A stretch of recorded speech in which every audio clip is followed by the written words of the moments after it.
எல்லாருக்கும் வணக்கம் and welcome to tech connections channel. இந்த வீடியோவில் நம்ம எதை பற்றி தெரிஞ்சுக்க போகிறோம்னா, மைக்ரோசாஃப்ட் எக்ஸலில் ரொம்ப யூஸ் ஆகிற அண்ட் ரொம்பவே பாப்புலரான இஃப் ஃபங்க்ஷன் பற்றியும் நெஸ்டட் இஃப் அப்புறம் இஃப்எஸ் ஃபங்க்ஷன் பற்றி தான் பார்க்க போகிறோம். ஸோ வீடியோக்குள்ளே போகிறதுக்கு முன்னாடி நீங்கள் இந்த டெக் கனெக்ஷன்ஸ் சேனலுக்கு இன்னும் சப்ஸ்கிரைப் பண்ணலன்னா மறக்காமல் கீழே இருக்கிற சப்ஸ்கிரைப் பட்டனை கிளிக் பண்ணிவிட்டு பக்கத்தில் இருக்கிற பெல் ஐக்கானை ப்ரெஸ் பண்ணுங்கள். கூடவே ஆளுங்கிற நோட்டிஃபிகேஷனை செலக்ட் பண்ணிக்கோங்க. அப்போ தான் நான் போடுற வீடியோஸ் எல்லாம் உங்களால் பார்க்க முடியும். ஓகே, எக்ஸலில் இந்த இஃப் ஃபங்க்ஷன் வந்து எக்ஸல் 2003 வெர்ஷனில் தான் இன்ட்ரடியூஸ் பண்ணினாங்க. ஃபர்ஸ்ட் இந்த இஃப் ஃபங்க்ஷனை எப்போ யூஸ் பண்ணலான்னு பார்த்தீங்கன்னா, ரொம்ப சிம்பிளான எக்ஸாம்பிள் எடுத்துக்கலாம். இந்த செல்லில் ஒரு வேல்யூ 7ன்னு போட்டுக்கலாம். இப்போ இந்த வேல்யூ 10க்கு ஈக்குவலா இல்லை 10 விட அதிகமாக இல்லை கம்மியானு எக்ஸலில் செக் பண்ணணும்னா நார்மலாக என்ன பண்ணுவோம்னா ஈக்குவல் டு போட்டுட்டு இந்த செல்லை செலக்ட் பண்ணிட்டு greater than or equal to 10 அப்படின்னு போட்டுட்டா நீங்கள் கொடுத்த வேல்யூ 10 விட கம்மியாக இருந்துச்சுன்னா ஃபால்ஸ்ன்னு காமிக்கும். நீங்கள் கொடுத்த வேல்யூ 10 விட அதிகமாக இருந்ததுன்னா ட்ரூன்னு காமிக்கும். இப்போ இந்த மாதிரி கிரேட்டர் தென் ஆர் ஈக்குவல் டுன்னு கண்டிஷன் போடும்போது உங்களுக்கு ட்ரூ இல்லைனா ஃபால்ஸ் மட்டும்தான் இந்த நார்மலான ஃபார்முலாவை யூஸ் பண்ணால் ஷோ ஆகும். இப்போ இந்த ட்ரூ இல்லைனா ஃபால்ஸுக்கு பதிலாக எஸ் ஆர் நோ அல்லது பாஸ் ஆர் ஃபெயில்னு எனக்கு டிஸ்பிளே ஆகணும்னா, இல்லைனா கண்டிஷன் ட்ரூவாக இருந்துச்சுன்னா ஒரு கால்குலேஷன், ஃபால்ஸாக இருந்தால் இன்னொரு கால்குலேஷன் அப்படின்னுலாம் இந்த நார்மலான ஃபார்முலாவை யூஸ் பண்ண முடியாது. ஸோ இப்போ உங்களுக்கு ஒரு லாஜிக்கல் கண்டிஷனை செக் பண்ணணும். அதே சமயத்தில் கண்டிஷன் ட்ரூ இல்லைனா ஃபால்ஸாக இருந்துச்சுன்னா உங்களுக்கு ட்ரூ அண்ட் ஃபால்ஸுங்கிற டெக்ஸ்ட்டை தவிர வேற ஏதாவது டெக்ஸ்ட் இல்லைனா நம்பர் டிஸ்பிளே ஆகணும்னு நினச்சிங்கன்னா இந்த இடத்துல தான் நீங்கள்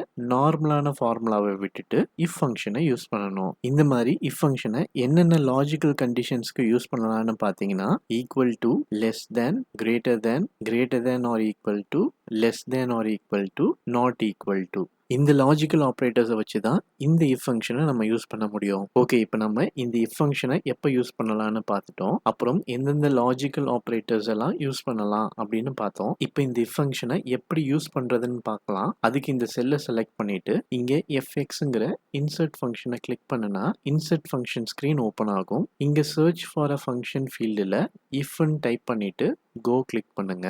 இப்போ இங்க கீழே செலக்ட் அ ஃபங்க்ஷன் ஃபீல்டில் இஃப் செலக்ட் பண்ணிட்டு ஓகே கொடுத்தீங்கன்னா இங்க இஃப் ஃபங்க்ஷனோட ஆர்குமெண்ட்ஸ் டிஸ்பிளே ஆகும். இங்க பாத்தீங்கன்னா 3 ஆர்குமெண்ட்ஸ் இருக்கு. ஃபர்ஸ்ட் ஆர்குமெண்ட் வந்து லாஜிக்கல் டெஸ்ட். இதை ஏன் போல்டு டெக்ஸ்ட்ல கொடுத்துருக்காங்கன்னா இது ஒரு மேண்டேட்டரியான ஆர்குமெண்ட். அதாவது கட்டாயமா இந்த லாஜிக்கல் டெஸ்ட் ஆர்குமெண்ட்டை இஃப் ஃபங்க்ஷன்ல யூஸ் பண்ணியே ஆகணும். இந்த லாஜிக்கல் டெஸ்ட்ல நம்ம நார்மலான ஃபார்முலால யூஸ் பண்ண கண்டிஷனை தான் இங்க கொடுக்க போறோம். ஸோ அதுக்கு ஃபர்ஸ்ட் வேல்யூக்கு இந்த செல்லை செலக்ட் பண்ணிக்கலாம். அப்புறம் நம்ம ஆல்ரெடி பார்த்த லாஜிக்கல் ஆப்ரேட்டர்ஸ்ல இருந்து greater than or equal to ஆப்ரேட்டரை யூஸ் பண்ணிக்கலாம். அடுத்தது எந்த வேல்யூவோட டெஸ்ட் பண்ணணுமோ, அதாவது கம்பேரிசன் வேல்யூ, அதை இங்க போட்டுக்கலாம். நமக்கு 10ஓட டெஸ்ட் பண்ணணும். ஸோ 10ன்னு இங்க போட்டுக்கலாம். லாஜிக்கல் டெஸ்ட்டை செட் பண்ணியாச்சு. இப்போ அடுத்த 2 ஆர்குமெண்ட்டும் போல்டு டெக்ஸ்ட்ல இல்லாதனால இது ரெண்டுமே ஆப்ஷனல். நீங்க வேல்யூ எதுவும் கொடுக்கலனா கண்டிஷன் ட்ரூவாக இருந்தாலும் சரி ஃபால்ஸாக இருந்தாலும் சரி 0ன்னு தான் ஷோ ஆகும். ஸோ அதனால்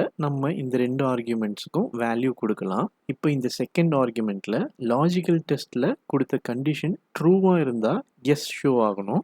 ஸோ அதுக்கு எஸ்ன்னு மட்டும் டைப் பண்ணிவிட்டு டேபை ப்ரெஸ் பண்ணால் இங்கே பார்த்தீங்கன்னா ஆட்டோமேட்டிக்காக டபுள் கோட்ஸ் வந்துடும். நீங்கள் ஒரே ஒரு லெட்டர் கொடுத்தா கூட டபுள் கோட்ஸ்குள்ளே தான் கொடுக்கணும். ஆனால் இதுவே ஒரு நம்பர் இல்லைனா ஏதோ ஒரு செல் வேல்யூ கொடுத்தா டபுள் கோட்ஸ் எதுவும் கொடுக்க வேண்டாம். ஓகே, இப்போ 3வது ஆர்குமெண்ட் வந்து நம்ம லாஜிக்கல் டெஸ்ட்டில் கொடுத்த கண்டிஷன் ஃபால்ஸாக இருந்தால் நோன்னு டைப் ஆகணும்னா இங்கே வந்து நோங்கிற டெக்ஸ்ட்டை டைப் பண்ணணும். ஓகே, இப்போ 3 ஆர்குமெண்ட்ஸும் நம்ம செட் பண்ணியாச்சு. இப்போ ஓகே கொடுக்கறதுக்கு முன்னாடி இந்த செல்லை பார்த்தீங்கன்னா இங்கே ஒரு ஆர்குமெண்ட்டுக்கும் நடுவில் கமா முக்கியமாக போடணும். ஸோ மறந்துடாதீங்க. ஸோ இப்போ நம்ம ஓகே கிளிக் பண்ணிக்கலாம். இப்போ நம்ம செட் பண்ண கண்டிஷன், அதாவது நீங்கள் கொடுக்குற வேல்யூ 10 விட அதிகமாக இருந்துச்சுன்னா இங்கே எஸ்ன்னு டைப் ஆகும். இதுவே 10 விட கம்மியாக இருந்ததுன்னா நோன்னு டைப் ஆகும். ஓகே, இப்போ எப்படி இந்த இஃப் ஃபங்க்ஷனை யூஸ் பண்ணுறதுன்னு பார்த்தோம். இப்போ இதே இஃப் ஃபங்க்ஷனை இன்னொரு எக்ஸாம்பிளோட பார்க்கலாம். ஓகே, இந்த எக்ஸாம்பிள் பார்த்தீங்கன்னா 5 ஐட்டம்ஸ் இருக்கு அண்ட் ஒரு ஐட்டமோட ப்ரைஸ் இருக்கு. இப்போ ஒரு ஐட்டமோட ப்ரைஸோட வேல்யூ 1000க்கு அதிகமாக இருந்துச்சுன்னா 5% டிஸ்கவுண்ட் அப்ளை பண்ணணும். 5% டிஸ்கவுண்ட் அப்ளை பண்ணி இந்த காலம்ல என்டர் பண்ணணும். ஐட்டமோட ப்ரைஸ் வந்து 1000க்கு கம்மியாக இருந்ததுன்னா எந்த டிஸ்கவுண்ட்டும் கிடையாது.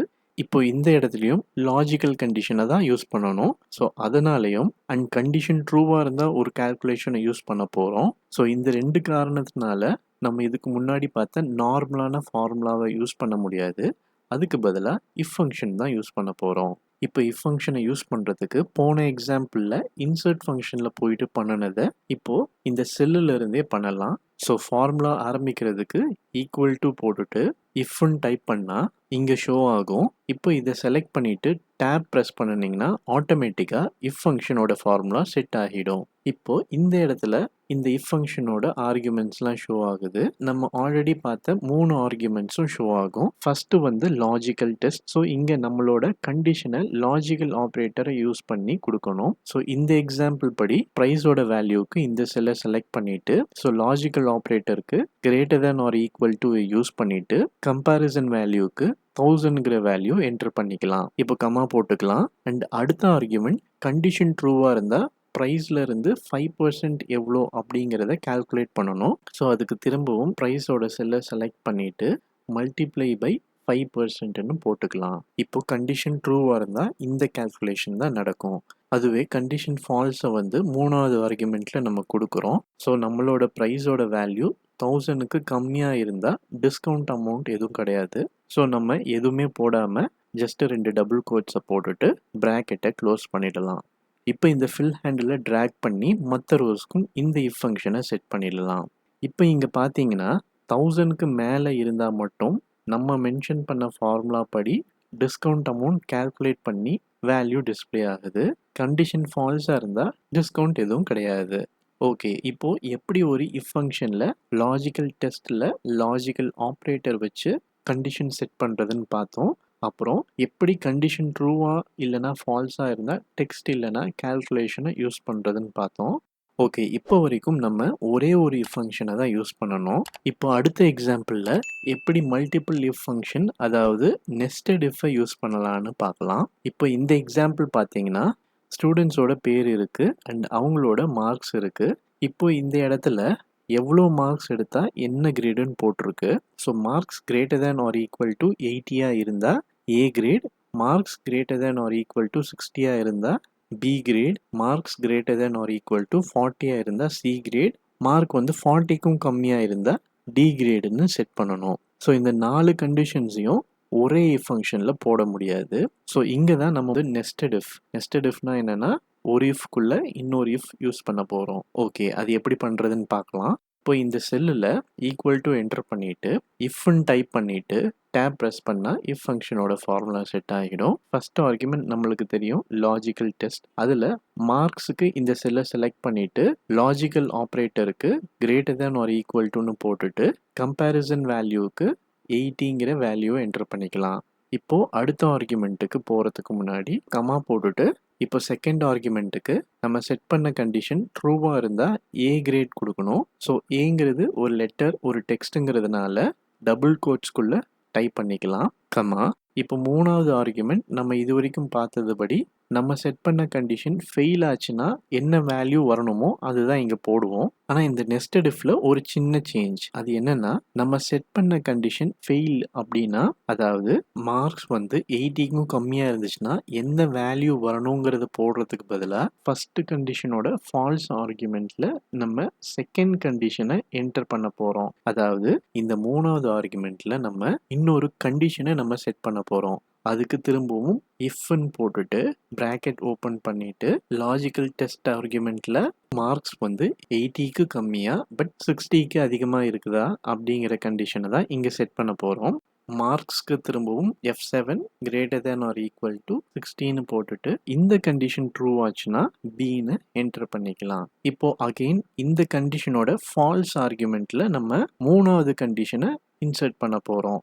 இஃப்னு டைப் பண்ணிட்டு பிராக்கெட் ஓப்பன் பண்ணிட்டு லாஜிக்கல் டெஸ்ட்டுக்கு மார்க்ஸ்க்கு F7 greater than or equal to 14 condition set பண்ணிட்டு இந்த கண்டிஷன் ட்ரூனா சின்னு என்டர் பண்ணிக்கலாம். ஸோ இப்போ இந்த இடத்துல இன்னும் ஒரே ஒரு கிரேடு தான் பாக்கி, அதாவது டிங்கிற கிரேடு தான் பாக்கி. ஸோ அதுக்கு திரும்பவும் ஒரு இஃப் கண்டிஷன் போடணும்னு அவசியம் இல்லை. மூணாவது கண்டிஷன் படி மார்க்ஸ் வந்து greater than or equal to 40ங்கிற கண்டிஷனை செக் பண்றதுனால இந்த கண்டிஷனோட ஃபால்ஸ் ஸ்டேட்மெண்ட் என்னன்னு பார்த்தீங்கன்னா, மார்க்ஸ் வந்து 40யோட கம்மியா இருந்துச்சுன்னா என்ன பண்ணணுங்கிறத தான் நம்ம ஃபால்ஸ் ஆர்குமெண்ட்ல கொடுக்க போறோம். ஸோ அதுக்கு ஸ்ட்ரெயிட்டாவே நம்ம டின்னு கொடுத்துடலாம். ஓகே, இப்போ எவ்வளோ பிராக்கெட்ஸ் நம்ம ஓப்பன் பண்ணணுமோ அவ்வளோ பிராக்கெட்ஸோ க்ளோஸ் பண்ணிட்டு டேப் ப்ரெஸ் பண்ணிக்கலாம். இப்போ இங்கே பார்த்தீங்கன்னா நம்ம இங்கே இருக்கிற எல்லா கண்டிஷன்ஸும் இந்த நெஸ்டட் இஃப் மூலயமா பண்ணிட்டோம். அதாவது marks greater than or equal to 80க்கு ஏங்கிற grade, marks greater than or equal to 60க்கு பிங்கிற grade, marks greater than or equal to 40க்கு சிங்கிற கிரேட், அண்ட் லாஸ்ட்டாக மார்க்ஸ் 40க்கு கம்மியாக இருந்தால் ஃபால்ஸ் ஆர்குமெண்ட்ல நம்ம டி கொடுத்ததுனால இந்த கண்டிஷனும் கவர் ஆயிடுச்சு. ஸோ இந்த மாதிரி தான் நம்ம நெஸ்டட் இஃபை யூஸ் பண்ணணும். அண்ட் எக்ஸல்ல மொத்தமாக 64 நெஸ்டட் இஃப் வரைக்கும் யூஸ் பண்ணுறதுக்கு அலோவ் பண்ணோம். இப்போ நம்ம இங்கே ஃபில் ஹேண்டில் யூஸ் பண்ணி மற்ற ரோஸ்க்கும் ஃபார்முலாவை செட் பண்ணிடலாம். ஓகே, ஸோ இப்போ பார்த்தீங்கன்னா மார்க்ஸ்க்கு ஏற்ற மாதிரி கிரியேட்லாம் கரெக்டாக வந்து இந்த நெஸ்டட் இஃப் மூலியமா செட் ஆயிருக்கு. இப்போ ரீசெண்டாக எக்ஸல் 2019 அண்ட் மைக்ரோசாஃப்ட் 365ல இஃப்எஸ் ஃபங்க்ஷன் எடுத்துகிட்டு வந்திருக்காங்க. இது மெயினாக எதுக்கு எடுத்துகிட்டு வந்திருக்காங்கன்னா, நம்ம பார்த்த நெஸ்டட் இஃபோட ஃபார்முலா கொஞ்சம் காம்ப்ளெக்ஸாக இருக்குது அண்ட் அந்த ஃபார்முலாவை பார்த்தா டக்குன்னு புரியாது. அதுக்காக தான் இந்த இஃப்எஸ் ஃபங்க்ஷனை எடுத்துகிட்டு வந்திருக்காங்க. இந்த இஃப்எஸ் ஃபங்க்ஷன் சிம்பிளாக பெட்டர் ரீடபிலிட்டியோட இருக்கும் அண்ட் அதே சமயத்தில் நெஸ்டட் இஃப் யூஸ் பண்ணுற மல்டிபிள் இஃப் கண்டிஷன்ஸும் யூஸ் பண்ணுற மாதிரியும் இருக்கும். ஸோ இந்த எக்ஸாம்பிள் வச்சே நம்ம இஃப்எஸ் ஃபங்க்ஷன் எப்படி ஒர்க் ஆகுதுன்னு பார்க்கலாம். அதுக்கு ஃபஸ்ட்டு இந்த செல்லில் ஈக்குவல் டு போட்டுட்டு இஃப்எஸ் டைப் பண்ணிங்கன்னா இங்கே ஷோ ஆகும். இப்போ இதை செலக்ட் பண்ணிவிட்டு டேப் ப்ரெஸ் பண்ணால் இஃப்எஸ் ஃபார்முலா செட் ஆகிடும். இப்போ ஆர்குமெண்ட்டில் நம்ம ஆல்ரெடி பார்த்த மாதிரி தான் ஃபஸ்ட் ஆர்குமெண்ட் லாஜிக்கல் டெஸ்ட். இதில் மார்க்ஸோட செல்லை செலக்ட் பண்ணிவிட்டு லாஜிக்கல் ஆப்ரேட்டருக்கு greater than or equal to use பண்ணிவிட்டு கம்பேரிசன் வேல்யூக்கு 80ன்னு போட்டுக்கலாம். இப்போ ஃபஸ்ட் ஆர்குமெண்ட் லாஜிக்கல் டெஸ்ட் கொடுத்தாச்சு. கமா செகண்ட் ஆர்குமெண்ட் கண்டிஷன் ட்ரூவாக இருந்தால் என்ன வருங்கிறத இங்கே டைப் பண்ணிக்கலாம். ஸோ டபுள் கோட்ஸில் ஏன்னு போட்டுக்கலாம். ஓகே, இப்போ கமா டைப் பண்ணிவிட்டு இப்போ இந்த மூணாவது ஆர்குமெண்ட்டில் தான் இப்போ திரும்பவும் ஒரு சேஞ்ச். இந்த இஃப்எஸ் ஃபங்க்ஷனில் என்ன பண்ணணும் அப்படின்னா ஃபால்ஸ் கண்டிஷனுக்கு வேல்யூவே கொடுக்க வேண்டாம். இந்த இஃப்எஸ் ஃபங்க்ஷனில் ஃபால்ஸ் கண்டிஷன் ஒன்றும் இல்லவே இல்லை. ஸோ அதுக்கு பதிலாக அடுத்த கண்டிஷன், அதாவது இன்னொரு லாஜிக்கல் டெஸ்ட்டை மென்ஷன் பண்ணணும். அந்த கண்டிஷன் ட்ரூ ஆச்சுன்னா என்ன வேல்யூ வரணுமோ அதை அடுத்த ஆர்குமெண்ட்ல என்டர் பண்ண சொல்லும். ஸோ இந்த மாதிரி லாஜிக்கல் டெஸ்ட் அப்புறம் அந்த கண்டிஷன் ட்ரூ ஆச்சுன்னா என்ன வேல்யூ. ஸோ இந்த மாதிரி தான் இந்த ரெண்டே ஆர்குமெண்ட் தான் இஃப்எஸ் ஃபங்க்ஷனில் திரும்ப திரும்ப வரும். ஸோ இந்த மாதிரி மொத்தமாக 127 லாஜிக்கல் டெஸ்ட் வரைக்கும் எக்ஸல் வந்து இந்த இஃப்எஸ் ஃபங்க்ஷனில் அலோவ் பண்ணோம். அண்ட் இன்னொரு முக்கியமான விஷயம் பார்த்தீங்கன்னா, நம்ம நெஸ்டட் இஃப்ல ஒரு தடவை லாஜிக்கல் டெஸ்ட் கொடுக்கும் போதும் இஃப்ங்கிற டெக்ஸ்ட்டை என்டர் பண்ணிட்டு பிராக்கெட் ஓப்பன் பண்ணுவோம். ஆனால் இந்த இஃப்எஸ் ஃபங்க்ஷனுக்கு அதெல்லாம் பண்ண வேண்டாம். நம்ம ஸ்ட்ரெயிட்டாக லாஜிக்கல் டெஸ்ட்டை என்டர் பண்ணிட்டு கண்டிஷன் ட்ரூ ஆனால் என்ன வேல்யூவை என்டர் பண்ணணுமோ அந்த வேல்யூவை என்டர் பண்ணால் போதும். அண்ட் இப்போ முக்கியமான விஷயம், இப்போ இங்கே லாஸ்ட்டாக டிங்கிற வேல்யூவை நெஸ்டட் இஃப்ல போட்ட மாதிரி இங்கே போட முடியாது. ஏன்னா முன்னாடியே சொன்ன மாதிரி இந்த இஃப்எஸ் ஃபங்க்ஷனில் ஃபால்ஸ் கண்டிஷனுக்கு வேல்யூ என்டர் பண்ண முடியாது.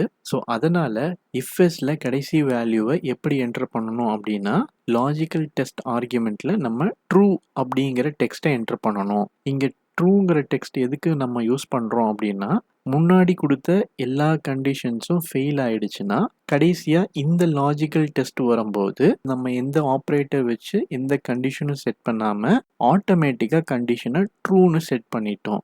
ஸோ அப்படின்னா மற்ற கண்டிஷன்ஸ் எல்லாம் ஃபால்ஸ் ஆச்சுன்னா ஆட்டோமேட்டிக்காக இந்த கண்டிஷனில் ட்ரூ ஆகிடும். ஸோ இப்போ இந்த ட்ரூங்கிற கண்டிஷனுக்கு என்ன வேல்யூ வரணுமோ அந்த வேல்யூக்கு இங்கே டின்னு செட் பண்ணிட்டா போதும். அந்த வேல்யூ தான் டிஃபால்ட்டாக பிரிண்ட் ஆகும். ஓகே, இப்போ பிராக்கெட் க்ளோஸ் பண்ணிவிட்டு டேப் ப்ரெஸ் பண்ணிக்கலாம். இப்போ இந்த ஃபில் ஹேண்டில் ட்ராக் பண்ணிவிட்டு எல்லா ரோஸ்க்கும் இந்த இஃப்எஸ் ஃபார்முலாவை செட் பண்ணிடலாம். இப்போ இந்த கடைசி ரோவில் இருக்கிற மார்க்ஸ் வந்து 36. இப்போ இதுக்கு எப்படி டிங்கிற வேல்யூ செட் ஆச்சுன்னு செக் பண்ணிக்கலாம். இப்போ இந்த ஃபஸ்ட்டு கண்டிஷனை செலக்ட் பண்ணிவிட்டு F9 ப்ரெஸ் பண்ணால் கண்டிஷன் ட்ரூவா ஃபால்ஸானு தெரியும். கண்டிஷன் ஃபால்ஸ், ஏன்னா 36 வந்து 80யை விட கம்மி. ஓகே, இப்போ கண்ட்ரோல் Z ப்ரெஸ் பண்ணிக்கலாம். இங்கே அடுத்த கண்டிஷனை டீபக் பண்ணலாம். அதுக்கு திருப்பியும் F9 ப்ரெஸ் பண்ணலாம். இப்போ இந்த கண்டிஷனும் இங்கே ஃபால்ஸ்ன்னு காமிக்குது. ஏன்னா 36 வந்து 60 விட கம்மி. இப்போ இந்த 3வது கண்டிஷனும் F9 போட்டு செக் பண்ணீங்கன்னா ஃபால்ஸ்ன்னு காமிக்கும். இப்போ நம்மளோட ஃபர்ஸ்ட் 3 கண்டிஷன்ஸும் ஃபால்ஸ் ஆயிடுச்சு. இப்போ லாஸ்ட் கண்டிஷன் நம்ம இங்க டீபக் பண்ண வேண்டாம். ஏன்னா இங்க ஆட்டோமேட்டிக்கா நம்ம கண்டிஷனை ட்ரூன்னு கொடுத்துட்டோம். ஸோ அதனால தான் இந்த செல்லில் டிங்கிற வேல்யூ செட் ஆகியிருக்கு. ஓகே, ஸோ இந்த மாதிரி தான் இஃப்எஸ் ஃபங்க்ஷனை நம்ம யூஸ் பண்ண முடியும். அண்ட் இன்னொரு விஷயம், நெஸ்டட் இஃப் யூஸ் பண்ண ஃபார்முலாவுக்கும் இஃப்எஸ் யூஸ் பண்ண ஃபார்முலாவையும் கம்பேர் பண்ணினீங்கன்னா இஃப்எஸ் ஃபார்முலா நெஸ்டட் இஃப் ஃபார்முலாவோட கொஞ்சம் சிம்பிளாக அண்ட் ஈஸியாக ரீட் பண்ணுற மாதிரியும் இருக்கும். ஓகே, இப்போ நம்ம எப்போ இஃப் ஃபங்க்ஷன் யூஸ் பண்ணுறதுன்னு பார்த்தோம், எப்படி இஃப் ஃபங்க்ஷன் யூஸ் பண்ணுறதுன்னு பார்த்தோம், எப்படி மல்டிபிள் இஃப் அதாவது நெஸ்டட் இஃப்பை யூஸ் பண்ணலான்னு பார்த்தோம், அண்ட் எப்படி இஃப்எஸ் ஃபங்க்ஷனை யூஸ் பண்ணலான்னு பார்த்தோம். ஓகே, ஸோ இந்த வீடியோ உங்களுக்கு பிடிச்சிருந்தா மறக்காமல் லைக் பண்ணுங்கள், தெரியாதவங்களுக்கு ஷேர் பண்ணுங்கள், அண்ட் உங்களோட கமெண்ட்ஸை கமெண்ட் செக்ஷனில் மென்ஷன் பண்ணுங்கள். அடுத்த வீடியோவில் பார்க்கலாம். Stay safe. நன்றி, வணக்கம்.